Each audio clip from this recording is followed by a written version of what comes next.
Hello everyone. तो आप सभी का स्वागत है मेरे चैनल डीप लर्निंग में। तो आज हम लोग क्लास 11th के केमिस्ट्री के रेडॉक्स चैप्टर का पार्ट 1 पढ़ेंगे, जिसमें हम लोग ऑक्सीकरण संख्या के बारे में पढ़ेंगे। देखिए, हम लोग ऑक्सीकरण संख्या के बारे में पढ़ेंगे, जिसे हम लोग क्या बोलते हैं, ऑक्सीडेशन नंबर। ये क्या होता है? यह एक यौगिक में एक ही प्रकार के सभी परमाणुओं पर कुल कितना आवेश है उसको दर्शाता है। जैसे कि एग्जांपल के तौर पे हम लोग ले रहे हैं H2O2। तो देखिए H2O2 में हम लोग को दिख रहा है कि इसमें हाइड्रोजन के कुल कितने परमाणु हैं। इसमें हाइड्रोजन के टोटल 2 परमाणु हैं। तो हाइड्रोजन के टोटल 2 परमाणुओं पर कुल कितना आवेश है, यही हमारा क्या होता है, ऑक्सीडेशन नंबर होता है। तो देखिए इस H2O2 में H2 मतलब हाइड्रोजन के ऊपर कुल कितने आवेश है, हाइड्रोजन के ऊपर हम लोग देखेंगे तो टोटल कितने आवेश है, टोटल 2 आवेश है, जिसकी वजह से इसका ऑक्सीडेशन नंबर कितना है, 2 आ रहा है। अब देखिए ऑक्सीकरण अवस्था के बारे में पढ़ेंगे, जिसे हम लोग क्या बोलते हैं, ऑक्सीडेशन स्टेट बोलते हैं। तो यह एक यौगिक में एक ही प्रकार के सभी परमाणुओं के प्रति परमाणु पर आवेश को दिखाता है। मतलब इसी एग्जांपल में H2O2 ही वाले एग्जांपल में देखिए हाइड्रोजन इसमें 2 है, तो हर एक हाइड्रोजन परमाणु पर कुल कितने आवेश है वो हमारा क्या दिखलाता है, ऑक्सीडेशन स्टेट दिखलाता है। जैसे कि इस वाले में H2O2 में हाइड्रोजन का ऑक्सीडेशन स्टेट कितना है, +1। इसका मतलब ये है कि H2O2 में प्रत्येक हाइड्रोजन परमाणु पर कुल कितना आवेश है, +1 का आवेश है। लेकिन अगर ऑक्सीडेशन नंबर को देखा जाए तो इसमें 2 आ रहा है। इसका मतलब क्या है कि दोनों हाइड्रोजन परमाणु पर कुल आवेश कितना है, +2 का है। देखिए ऑक्सीडेशन स्टेट निकालने का 2 तरीका होता है। इसमें हम लोग सबसे पहला तरीका स्ट्रक्चर द्वारा सीखेंगे कि ऑक्सीडेशन स्टेट कैसे दिखाते हैं। उसमें स्ट्रक्चर के अंदर 2 पार्ट होते हैं। सबसे पहला पार्ट है सहसंयोजक यौगिकों की ऑक्सीकरण अवस्था ज्ञात करना। तो सहसंयोजक यौगिक, इसका मतलब जिसके अंदर कोवेलेंट बॉन्ड दिखाई देता है, उसके अंदर हम लोग ऑक्सीडेशन स्टेट, ऑक्सीकरण अवस्था कैसे निकालेंगे। इसके टोटल 2 पॉइंट है। पहला पॉइंट देखिए, यदि किसी यौगिक में समान परमाणुओं के मध्य अगर हम लोग को सहसंयोजक बंध दिखा, तो हम लोग प्रत्येक परमाणु की ऑक्सीकरण अवस्था क्या मानेंगे, शून्य मानेंगे, 0 मानेंगे। जैसे कि एग्जांपल के तौर पे हम लोग ले रहे हैं H2। तो H2 में देखिए इसमें क्या है, सहसंयोजक बंध है। यहाँ पर हम लोग को सहसंयोजक बंध दिख रहा है, और सहसंयोजक बंध किन किन परमाणु में, समान परमाणुओं के बीच में दिख रहा है। तो समान परमाणुओं के मध्य दिखने की वजह से हम लोग प्रत्येक का ऑक्सीडेशन स्टेट कितना मानेंगे, प्रत्येक का ऑक्सीडेशन स्टेट हम लोग कितना मानेंगे, 0 मानेंगे। जिसके वजह से H2 में हाइड्रोजन का ऑक्सीडेशन स्टेट कितना आएगा, 0 आएगा। अब देखिए दूसरे पॉइंट पर हम लोग आते हैं। दूसरा पॉइंट हम लोग से ये बोलता है कि यदि सहसंयोजक बंध ना असमान परमाणुओं के मध्य उपस्थित हो, मतलब यही जो कोवेलेंट बॉन्ड है असमान परमाणुओं के मध्य उपस्थित हो, तो उसमें हम लोग क्या करेंगे, कम विद्युत ऋणात्मक तत्व जो परमाणु है उसकी ऑक्सीकरण अवस्था को हम लोग +1 देंगे, जबकि अधिक विद्युत ऋणात्मक परमाणु की ऑक्सीकरण अवस्था हम कितना देंगे, -1 देंगे। जैसे कि एग्जाम्पल के तौर पे देखिए हम लोग ले लिए हाइड्रोजन साइनाइड HCl। तो इसमें देखिए हम लोग अगर क्या करेंगे, ऑक्सीडेशन स्टेट निकालेंगे हम लोग, तो इसमें देखिए क्या है, हम लोग को पता है कार्बन और नाइट्रोजन में नाइट्रोजन ज़्यादा विद्युत ऋणात्मक है, तो नाइट्रोजन ज़्यादा विद्युत ऋणात्मक है, तो इस एक बॉन्ड के लिए इस पर -1 आएगा, तो अपने आप कार्बन पे +1 आ जाएगा। सेम दूसरे बॉन्ड के लिए भी नाइट्रोजन पे कितना आएगा, -1 आएगा, उसी प्रकार कार्बन पे क्या आएगा, +1 आएगा। तीसरे बॉन्ड के लिए भी देखिए नाइट्रोजन ज़्यादा विद्युत ऋणात्मक है, जिसकी वजह से इसके ऊपर -1 आएगा, और कार्बन के ऊपर क्या आएगा, +1 आएगा। अब इधर देखिए कार्बन का हम लोग देख रहे हैं, कार्बन इधर हाइड्रोजन से भी बॉन्ड बना है, तो हम लोग देखेंगे, देखिए हाइड्रोजन और कार्बन में कार्बन ज़्यादा विद्युत ऋणात्मक है, तो नियम के हिसाब से देखिए अधिक विद्युत ऋणात्मक तत्व की ऑक्सीकरण अवस्था क्या होती है, -1 होती है। तो हम लोग यहाँ पे देखिए कार्बन को -1 देंगे, तो हाइड्रोजन को अपने आप हम लोग क्या देंगे, कम विद्युत ऋणात्मक होने की वजह से हम लोग +1 दे देंगे। जिसकी वजह से देखिए अगर हम लोग देखें तो हाइड्रोजन का ऑक्सीडेशन स्टेट यहाँ पे कितना आ रहा है, हाइड्रोजन का ऑक्सीडेशन स्टेट +1 आ रहा है। लेकिन हम देखिए अगर हम लोग कार्बन का देखिए तो देखिए 3 प्लस और 1 माइनस आने की वजह से अगर कार्बन का ऑक्सीडेशन स्टेट देखा जाए तो कितना आ रहा है, +2 आ रहा है। लेकिन यही नाइट्रोजन का ऑक्सीडेशन स्टेट देखा जाए तो कितना आ रहा है, -3 आ रहा है। देखिए हम लोग अब ये सीखेंगे कि उप सहसंयोजक यौगिकों में ऑक्सीकरण अवस्था कैसे निकालते हैं। तो इसमें भी हम लोग को 2 पॉइंट मिलेगा। पहला पॉइंट देखिए क्या है कि यदि हम लोगों को किसी यौगिक में परमाणुओं के मध्य उप सहसंयोजक बंध दिखाई दे, और बंध की जो दिशा हो अधिक विद्युत ऋणात्मक तत्व की ओर हो, तो हम लोग क्या करेंगे, अधिक विद्युत ऋणात्मक तत्व की ऑक्सीकरण अवस्था कितना देंगे, -2 देंगे, जबकि कम विद्युत ऋणात्मक तत्व की ऑक्सीकरण अवस्था को हम लोग +2 देंगे। जैसे कि एग्जाम्पल के तौर पे हम लोग ले ले रहे हैं HNO3, तो इसमें देखिए हमें नाइट्रोजन और ऑक्सीजन के मध्य उपसंयोजक बंध दिखाई दे रहा है, और हमें ये पता है कि नाइट्रोजन और ऑक्सीजन में ऑक्सीजन ज़्यादा विद्युत ऋणात्मक है, तो बंध की दिशा देखिए किधर है, अधिक विद्युत ऋणात्मक तत्व की ओर है, जिसकी वजह से हम लोग यहाँ पर ऑक्सीजन की ऑक्सीकरण अवस्था क्या देंगे, -2 देंगे अधिक विद्युत ऋणात्मक होने की वजह से, और नाइट्रोजन को कम विद्युत ऋणात्मक होने की वजह से +2 देंगे। यहाँ पर हम लोग को दिख रहा है कि सहसंयोजक बंध है, तो अधिक विद्युत ऋणात्मक होने की वजह से ऑक्सीजन को -1 देंगे, जबकि नाइट्रोजन को +1 देंगे। दूसरे बॉन्ड के लिए भी सेम वही चीज़ करेंगे कि ऑक्सीजन को -1 देंगे और नाइट्रोजन को +1 देंगे। अब देखिए इधर इधर भी हम लोग को दिखाई दे रहा है कि नाइट्रोजन और ऑक्सीजन के मध्य सहसंयोजक बंध है, तो कम विद्युत ऋणात्मक होने की वजह से नाइट्रोजन को +1 देंगे और ऑक्सीजन को हम लोग -1 देंगे, ज़्यादा विद्युत ऋणात्मक होने की वजह से। अब देखिए ऑक्सीजन और हाइड्रोजन के मध्य हम लोग देख रहे हैं सहसंयोजक बंध है, तो इसमें भी यही करेंगे कि हम लोग क्या करेंगे, ऑक्सीजन को ज़्यादा विद्युत ऋणात्मक होने की वजह से -2 ऑक्सीडेशन स्टेट देंगे, जबकि हाइड्रोजन को हम लोग +1 देंगे। तो इस पूरे यौगिक में हम लोग ये देख रहे हैं कि हाइड्रोजन का जो ऑक्सीडेशन स्टेट है ये कितना आ रहा है, +1 का आ रहा है, जबकि हर जगह ऑक्सीजन का देखा जाए तो -2 देखिए यहाँ पर भी आ रहा है, यहाँ पर भी आ रहा है और यहाँ पर भी आ रहा है, जिसकी वजह से हम लोग ऑक्सीजन का जो है ऑक्सीडेशन स्टेट कितना देंगे, -2 देंगे, जबकि नाइट्रोजन का देखिए टोटल अगर हम लोग इनको ऐड किया जाए तो 5 आ रहा है, जिसकी वजह से हम लोग नाइट्रोजन का ऑक्सीडेशन स्टेट कितना देंगे, +5 का देंगे। अब हम लोग आते हैं दूसरे पॉइंट पे, तो दूसरा पॉइंट देखिए हम लोग से क्या कहता है, दूसरा पॉइंट हम लोग से ये कहता है कि आबंध की दिशा, जो बॉन्ड बन रहा था कोऑर्डिनेशन बॉन्ड ये वाला, अगर इसकी दिशा हम लोग को क्या हो, कम विद्युत ऋणात्मक तत्व की ओर हो, तो हम लोग क्या करेंगे, प्रत्येक तत्व जो कि उस कोऑर्डिनेशन बॉन्ड से जुड़े हुए हैं उन सभी की ऑक्सीकरण अवस्था को क्या देंगे, 0 देंगे, 0 देंगे। एग्जाम्पल के तौर पे हम लोग ले ले रहे हैं हाइड्रोजन आइसोसाइनाइड, तो इसमें देखिए हम लोग को ये दिख रहा है कि यहाँ पर क्या है, उपसहसंयोजक बंध है, और इसकी दिशा देखिए क्या है, कार्बन की ओर है, और हमें पता है नाइट्रोजन और कार्बन में कार्बन कम विद्युत ऋणात्मक है, तो बंध की दिशा क्या है, कम विद्युत ऋणात्मक तत्व की ओर होने की वजह से हम लोग कार्बन को क्या देंगे, 0 देंगे, और नाइट्रोजन के भी ऑक्सीकरण अवस्था को क्या देंगे, 0 देंगे। लेकिन देखिए हम लोग को अभी नीचे दो सहसंयोजक बंध दिखाई दे रहा है, तो सहसंयोजक बंध में देखिए कार्बन कम विद्युत ऋणात्मक है, जिसकी वजह से इसे हम लोग क्या देंगे, +1 देंगे पहले, और दूसरे बॉन्ड के लिए भी सेम इसमें क्या करेंगे, +1 करेंगे। नाइट्रोजन में यही करेंगे, अधिक विद्युत ऋणात्मक होने के लिए -1 देंगे पहले बॉन्ड के लिए, और दूसरे बॉन्ड के लिए भी -1 देंगे। अब देखिए इधर हम लोग देख रहे हैं हाइड्रोजन और नाइट्रोजन के बीच में नाइट्रोजन ज़्यादा विद्युत ऋणात्मक है, तो नाइट्रोजन की विद्युत ऋणात्मकता ज़्यादा होने की वजह से इसे -1 देंगे, और हाइड्रोजन की विद्युत ऋणात्मकता कम होने की वजह से इसे हम लोग क्या देंगे, +1 देंगे। तो इस पूरे यौगिक में हम लोग ये देख रहे हैं कि हाइड्रोजन पर कितना चार्ज आ रहा है, +1 आ रहा है, जिसकी वजह से हम लोग हाइड्रोजन का ऑक्सीडेशन स्टेट कितना देंगे, +1 देंगे, जबकि यही हम लोग देखेंगे कार्बन पे टोटल कितना चार्ज आ रहा है, +2 का आ रहा है, जिसकी वजह से कार्बन का ऑक्सीडेशन स्टेट यहाँ पर कितना है, +2 का है। लेकिन नाइट्रोजन पे अगर हम लोग देखें टोटल कितना चार्ज आ रहा है, तो -3 आ रहा है, जिसकी वजह से हम लोग नाइट्रोजन का ऑक्सीडेशन स्टेट कितना देंगे, -3 देंगे। तो आइए हम लोग कुछ एग्जाम्पल से ये सीखेंगे कि किसी कंपाउंड में, किसी यौगिक में किसी तत्व का ऑक्सीडेशन स्टेट कैसे निकालना है। तो देखिए हम लोग ये मान के चलेंगे जिस पर बार बना है या जिसके ऊपर लाइन खींचा है, हमें उसी का ही क्या निकालना है, ऑक्सीडेशन स्टेट निकालना है। जैसे इस कंपाउंड में हमको सल्फर के ऊपर बार दिया, इसका मतलब ये है कि हमें सल्फर का क्या निकालना है, ऑक्सीडेशन स्टेट। ऑक्सीडेशन स्टेट का मतलब प्रत्येक सल्फर पर कितना चार्ज है। तो देखिए हम लोग इसे कैसे सॉल्व करेंगे, तो सबसे पहले हमें क्या करना पड़ेगा, इस पूरे कंपाउंड का क्या बनाना पड़ेगा, स्ट्रक्चर बनाना पड़ेगा। तो देखिए इस कंपाउंड का स्ट्रक्चर कुछ इस प्रकार होता है, आप लोगों को ये स्ट्रक्चर याद करना पड़ेगा।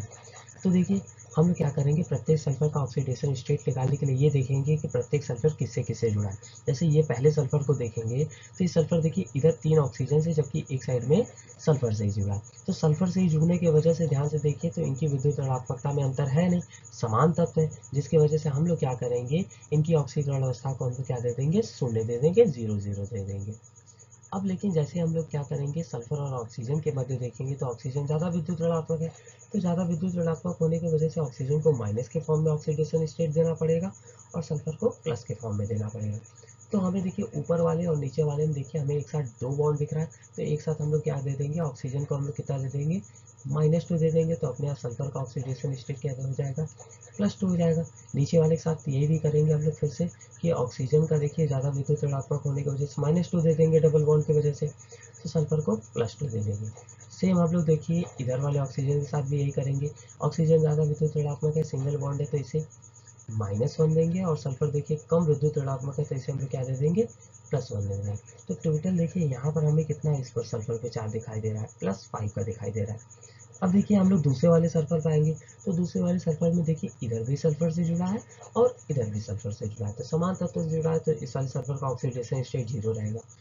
तीसरे वाले सल्फर के पास आएंगे तो इसमें भी हम लोग को ये दिखाई दे रहा है कि ये जो सल्फर है दोनों साइड से सल्फर से जुड़ा है, समान तत्वों से जुड़ा है, तो इसमें भी इसका क्या हो जाएगा, ऑक्सीडेशन स्टेट कितना हो जाएगा, 0 हो जाएगा। लेकिन चौथे वाले जब सल्फर के पास आ रहे हैं तो देखिए ये इधर सल्फर से जुड़ा है, तो उसकी वजह से इसके ऊपर कितना ऑक्सीडेशन स्टेट आ जाएगा, 0 आ जाएगा। लेकिन देखिए बाकी साइड में हमें ये दिखाई दे रहा है कि ये ऑक्सीजन से जुड़ा है और ऊपर नीचे डबल बॉन्ड से जुड़ा है, तो ऑक्सीजन ज़्यादा विद्युत ऋणात्मक होने की वजह से हम लोग क्या दे देंगे, ऑक्सीजन को -2 दे देंगे डबल बॉन्ड की वजह से, तो सल्फर को कम विद्युत ऋणात्मक होने की वजह से हम लोग क्या दे देंगे, +2 दे देंगे। सेम इसी प्रकार नीचे वाले ऑक्सीजन के साथ करेंगे। ज़्यादा विद्युत ऋणात्मक होने की वजह से ऑक्सीजन को -2 देंगे डबल बॉन्ड की वजह से, और सल्फर को +2 देंगे। अब देखिए इस सल्फर का ऑक्सीजन के साथ साइड में बॉन्ड बना है, तो सिंगल बॉन्ड है, तो देखिए ऑक्सीजन ज़्यादा विद्युत ऋणात्मक होने की वजह से -1 देंगे, तो यहाँ पे सल्फर को कितना देंगे, +1 देंगे। तो यहाँ पे देखिए ओवरऑल सल्फर पे देखा जाए तो हमें कितना चार्ज दिखाई दे रहा है। सबसे पहले वाले सल्फर पे देखिए ओवरऑल हम लोग को चार्ज दिखाई दे रहा है +5 का, दूसरे वाले पर 0 और तीसरे वाले 0, लेकिन चौथे वाले पर हमें फिर से कितना दिखाई दे रहा है, +5 का ही दिखाई दे रहा है। यहाँ पर देखिए ये +2 है, इसे हम लोग दोबारा +2 बना देते हैं। तो अगर हमें इस पूरे यौगिक में Na2S4O6 में सल्फर का कोई ऑक्सीडेशन स्टेट पूछेगा तो हम लोग कैसे बताएंगे, हम लोग ऐसे बताएंगे कि पहले वाले पर +5 है, दूसरे वाले पर 0, तीसरे वाले पर 0 और चौथे वाले पर कितना ऑक्सीडेशन स्टेट है, +5 का है। तो पूरे कंपाउंड में सल्फर का ऑक्सीडेशन स्टेट हम लोग को पता चल गया। देखिए अब हम लोग ये सीखेंगे कि Cr2O5 में Cr का ऑक्सीडेशन स्टेट कैसे निकालते हैं। तो सबसे पहले हम लोग को क्या करना पड़ेगा, इसका स्ट्रक्चर बनाना पड़ेगा। तो इसका स्ट्रक्चर कुछ इस प्रकार से, अब हमको पता है ऑक्सीजन और क्रोमियम में क्रोमियम कम विद्युत ऋणात्मक है जबकि ऑक्सीजन ज़्यादा विद्युत ऋणात्मक है। तो प्रत्येक बॉन्ड के लिए हमें देखिए ऑक्सीजन को -1 देना पड़ेगा और क्रोमियम को क्या देना पड़ेगा, +1 देना पड़ेगा। तो ये हम लोग करेंगे। देखिए सबसे पहले इस पर आते हैं, तो ऑक्सीजन ज़्यादा विद्युत ऋणात्मक होने की वजह से -1, तो क्रोमियम कितना हो जाएगा, +1 हो जाएगा। सेम इधर होगा, यहाँ पर ऑक्सीजन के पास -1 देंगे और क्रोमियम को +1 देंगे। यहाँ पर भी यही हम लोग करेंगे कि ऑक्सीजन को ज़्यादा विद्युत ऋणात्मक होने की वजह से -1 और क्रोमियम को +1। ऊपर वाले ऑक्सीजन के पास भी यही करेंगे, अधिक विद्युत ऋणात्मक होने की वजह से -1, तो क्रोमियम को क्या देंगे, +1 दे देंगे। अब देखिए हम लोग जैसे एकदम ऊपर वाले ऑक्सीजन के पास आ रहे हैं, तो ये एक साथ डबल बॉन्ड है, तो हमें पता है एक बॉन्ड के लिए ऑक्सीजन को -1 देना पड़ेगा, दूसरे बॉन्ड के लिए भी -1, तो टोटल हम लोग एक साथ दे देंगे। तो देखिए डबल बॉन्ड के लिए हम लोग ऑक्सीजन को ज़्यादा विद्युत ऋणात्मक होने की वजह से -2 देंगे, तो अपने आप क्रोमियम को हम लोग को क्या देना पड़ेगा, +2 देना पड़ेगा। तो ओवरऑल अगर हम लोग देखा जाए, तो ओवरऑल अगर हम लोग क्रोमियम पे चार्ज जोड़े तो कितना आ रहा है, 6 आ रहा है। तो 6 आने की वजह से Cr2O5 में क्रोमियम का ऑक्सीडेशन स्टेट कितना हो जाएगा, क्रोमियम का ऑक्सीडेशन स्टेट हो जाएगा +6। देखिए H2SO5 में हम लोग सल्फर का ऑक्सीडेशन स्टेट कैसे निकालेंगे। तो सबसे पहले फिर से हमें क्या करना पड़ेगा, इसका स्ट्रक्चर बनाना पड़ेगा। तो इसका स्ट्रक्चर कुछ इस प्रकार होता है। इसमें हम लोग को क्या करना पड़ेगा, सल्फर का ऑक्सीडेशन स्टेट निकालना पड़ेगा। तो सल्फर देखिए 4 तरीके से जुड़ा है, पहले इधर ऑक्सीजन से, इधर भी ऑक्सीजन से, और ऊपर नीचे डबल बॉन्ड से ऑक्सीजन से जुड़ा हुआ है। तो हमको पता है सल्फर और ऑक्सीजन में सल्फर कम विद्युत ऋणात्मक है और ऑक्सीजन ज़्यादा विद्युत ऋणात्मक है। ऑक्सीजन ज़्यादा विद्युत ऋणात्मक होने की वजह से हम लोग क्या करेंगे, ऑक्सीजन को, इस वाले ऑक्सीजन को -1 देंगे, तो सल्फर को क्या देना पड़ेगा, +1 देना पड़ेगा। सेम देखिए अगर हम लोग इन दोनों में देखें तो ऑक्सीजन को क्या देना पड़ेगा, ज़्यादा विद्युत ऋणात्मक होने की वजह से -1, तो सल्फर को क्या देना पड़ेगा, +1 देना पड़ेगा। अब देखिए ऊपर वाले में एक साथ डबल बॉन्ड है, तो हमें क्या कर देना पड़ेगा, ऑक्सीजन को -2 ऑक्सीडेशन स्टेट देना पड़ेगा, तो सल्फर को कितना देना पड़ेगा, +2 देना पड़ेगा। नीचे वाले के साथ भी यही करेंगे कि ऑक्सीजन को -2 ऑक्सीडेशन स्टेट देंगे, तो सल्फर को कितना देंगे हम लोग, +2 देंगे। ओवरऑल अगर हम लोग चार्ज देखा जाए तो सल्फर पर चार्ज कितना आ रहा है, अगर हम लोग जोड़ेंगे तो टोटल कितने चार्ज आ रहे हैं, 6 आ रहे हैं, जिसकी वजह से इसका ऑक्सीडेशन स्टेट कितना हो जाएगा, +6 हो जाएगा। तो H2SO5 में सल्फर का ऑक्सीडेशन स्टेट कितना आ रहा है, +6 आ रहा है। तो अब हम लोग देखेंगे H2H2O8 में सल्फर का ऑक्सीडेशन स्टेट कैसे निकालते हैं। तो फिर से हमें क्या करना पड़ेगा, इसका स्ट्रक्चर बनाना पड़ेगा। तो देखिए इसका स्ट्रक्चर कुछ इस टाइप से होता है। अब देखिए हम लोग क्या करेंगे, सल्फर का ऑक्सीडेशन स्टेट निकालने के लिए क्या करेंगे, ऑक्सीजन ज़्यादा विद्युत ऋणात्मक होने की वजह से इधर -1 देंगे तो सल्फर को क्या देना पड़ेगा, +1 देना पड़ेगा। सेम इधर क्या करेंगे, ऑक्सीजन ज़्यादा विद्युत ऋणात्मक होने की वजह से -1 तो सल्फर देना पड़ेगा +1। ऊपर देखिए डबल बॉन्ड होने की वजह से ऑक्सीजन को -2 देंगे तो सल्फर को क्या देना पड़ेगा, +2 देना पड़ेगा। यहाँ नीचे अभी हम लोग देखेंगे तो डबल बॉन्ड होने की वजह से ऑक्सीजन को -2 देंगे तो सल्फर को क्या देंगे, +2 देखेंगे। अब हम लोग चलेंगे दूसरे वाले सल्फर पे, इस वाले सल्फर पे। तो इसमें भी हम लोग वही करेंगे कि ऑक्सीजन को ज़्यादा विद्युत ऋणात्मक होने की वजह से -1 तो सल्फर को हम लोग क्या देंगे, +1 देंगे। इधर भी हम लोग ये करेंगे कि ऑक्सीजन को -1 देंगे तो सल्फर को क्या देंगे, +1 देंगे। ऊपर डबल बॉन्ड होने की वजह से देखिए ऑक्सीजन को -2 ऑक्सीडेशन स्टेट देंगे, जबकि सल्फर को कितना देना पड़ेगा, +2 देना पड़ेगा। नीचे भी यही करेंगे कि ऑक्सीजन को -2 देंगे तो सल्फर को क्या देना पड़ेगा, हम लोग को +2 देना पड़ेगा। तो ओवरऑल अगर हम लोग देखा जाए पहले और दूसरे सल्फर में, तो पहले सल्फर पर भी हमें +6 का चार्ज दिखाई दे रहा है और दूसरे वाले सल्फर पर भी हमें कितना दिखाई दे रहा है, +6 का चार्ज दिखाई दे रहा है, जिसकी वजह से इसके अंदर हम लोग का सल्फर का ऑक्सीडेशन स्टेट कितना हो जाएगा, +6 और +6 का हो जाएगा। देखिए अब हम लोग H3PO5 में फास्फोरस का ऑक्सीडेशन स्टेट कैसे निकालेंगे ये सीखेंगे। तो हमें सबसे पहले क्या करना पड़ेगा, इसका स्ट्रक्चर बनाना पड़ेगा। तो इसका स्ट्रक्चर कुछ इस प्रकार से हो जाएगा। अब हमें पता है फास्फोरस और ऑक्सीजन में ऑक्सीजन ज़्यादा विद्युत ऋणात्मक है, ऑक्सीजन क्या है, ज़्यादा विद्युत ऋणात्मक है।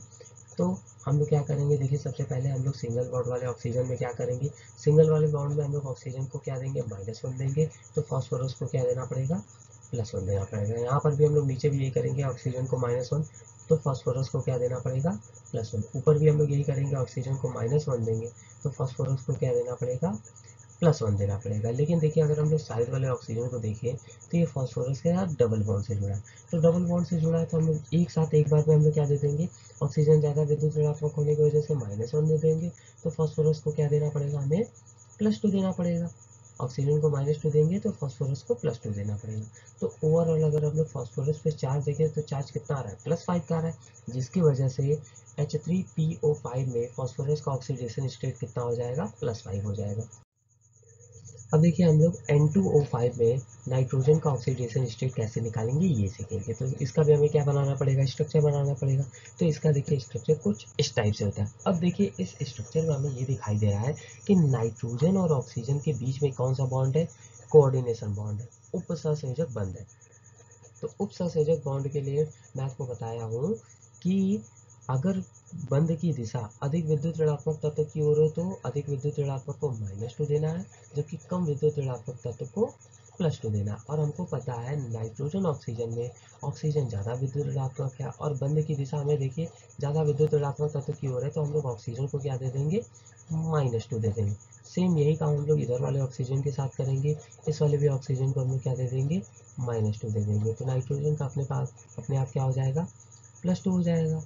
सेम इधर वाले नाइट्रोजन के पास भी कितना चार्ज हो जाएगा, +2 हो जाएगा। अब देखिए हम लोग ऊपर वाले इस वाले नाइट्रोजन का ऊपर वाले ऑक्सीजन के साथ करेंगे तो ऑक्सीजन देखिए डबल बॉन्ड होने की वजह से अधिक विद्युत ऋणात्मक होने की वजह से -2 होगा तो नाइट्रोजन क्या हो जाएगा, +2 हो जाएगा। और देखिए इधर सिंगल बॉन्ड होने की वजह से अगर हम लोग ऑक्सीजन को -1 देंगे तो नाइट्रोजन कितना हो जाएगा, +1 हो जाएगा। अब देखिए ऊपर वाले ऑक्सीजन के बॉन्ड के साथ हम लोग करेंगे तो ऑक्सीजन ज़्यादा विद्युत ऋणात्मक होने की वजह से -2 होगा तो नाइट्रोजन क्या होगा, +2 हो जाएगा। अब देखिए अगर हम लोग इन दो बॉन्ड के बीच में देखें तो ऑक्सीजन ज़्यादा विद्युत ऋणात्मक होने की वजह से -1 होगा तो नाइट्रोजन क्या होगा, +1 होगा। अब देखिए पूरे कंपाउंड में अगर हम लोग इस वाले नाइट्रोजन पे चार्ज देखें, आवेश देखें तो टोटल हम लोग को 5 दिख रहा है और इस वाले नाइट्रोजन पर भी हमें कितना दिख रहा है, +5 का चार्ज दिख रहा है। तो इसके अंदर नाइट्रोजन का N2O5 के अंदर नाइट्रोजन का ऑक्सीडेशन स्टेट क्या हो जाएगा, +5 और +5 का हो जाएगा। अब देखिए मैं आपको कुछ एग्जांपल दे दे रहा हूँ जिसमें आप लोग को क्या करना है, जिसके ऊपर बार बना हो उसका ऑक्सीडेशन स्टेट निकालना है। और मैं आपको इसके लिए स्ट्रक्चर भी बता दे रहा हूँ। जैसे इस कंपाउंड के लिए देखिए इसका स्ट्रक्चर कुछ इस प्रकार होगा। तो आप लोग को क्या करना है, प्रत्येक कार्बन का क्या बताना है, ऑक्सीडेशन स्टेट बताना। ये देखिए दूसरा क्वेश्चन है जिसमें आप लोग को क्या बताना है, इसमें आप लोग को Br का ऑक्सीडेशन स्टेट बताना है और इसका स्ट्रक्चर कुछ इस प्रकार है। देखिए देखिए मैं आपको तीसरा ये क्वेश्चन दे रहा हूँ कि H2O2 जिसका स्ट्रक्चर कुछ इस प्रकार होता है, इसके अंदर आपको क्या बताना है, ऑक्सीजन का ऑक्सीडेशन स्टेट कितना आएगा। देखिए ये चौथा क्वेश्चन है H2O जिसमें आप लोग को क्या बताना है, ऑक्सीजन का ऑक्सीडेशन स्टेट बताना है। आप लोग को पता है H2O का स्ट्रक्चर कुछ इस प्रकार होता है। आप लोग अपने आंसर को कमेंट बॉक्स में कमेंट करके बताइएगा।